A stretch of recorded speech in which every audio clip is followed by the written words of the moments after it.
પર્યાય પોલીસને માનવામાં આવે છે। જો કે આ છાપ સુરતની વરાછા પોલીસને લાગુ ન પડતી હોય તે રીતે એક માનસિક દિવ્યાંગ વૃદ્ધાની વહારે આવ્યા હતા।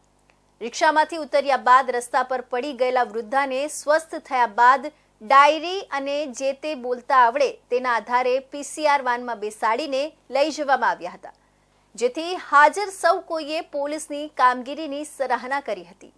વૃદ્ધા રિક્ષામાં બેસીને મોહનની ચાલ તરફ જવા માટે નીકળ્યા હતા, જો કે રિક્ષા ચાલકે તેમને વરાછા પોલીસ સ્ટેશન નજીક ઉતારી દીધા હતા।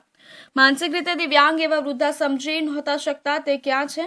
આ દરમિયાન અચાનક તેમને ચક્કર આવી ગયા હતા, જેથી રસ્તા પર જ પડી ગયા હતા। આ દરમિયાન આસપાસી લોકો દોડી આવ્યા હતા, જો કે તેમની પૂછપરછ કરવાની કે તેમને ક્યાં જવું છે તે લઈ જવાની કોઈ હિંમત દાખવતું નહોતું। વૃદ્ધા રસ્તા પર પડ્યા હોવાનું દેખાતા જ વરાછા પોલીસની પીસીઆર થોભી ગઈ હતી અને તેમણે વૃદ્ધાની પૂછપરછ કરી હતી। પીસીઆર વાનમાં મહિલા કોન્સ્ટેબલ હોવાથી તેમણે એક દીકરીની જેમ પૂછપરછ કરતા વૃદ્ધાએ મોહનની ચાલમાં જવું છે એટલું જ બોલી શક્યા હતા। આથી પોલીસની પીસીઆર વાન તેમને લઈ જવા ત્યાં નીકળી હતી અને વૃદ્ધાને પોસ્ટ ઓફિસ જવું હતું। તેમની પાસે રૂપિયા પણ ન હતા, માત્ર એક ડાયરી મળી આવી હતી। પોલીસે તેમને પહોંચાડ્યો હોવાથી વૃદ્ધાએ આશીર્વાદ આપતા આભારની લાગણી વ્યક્ત કરી હતી। સુરત શહેર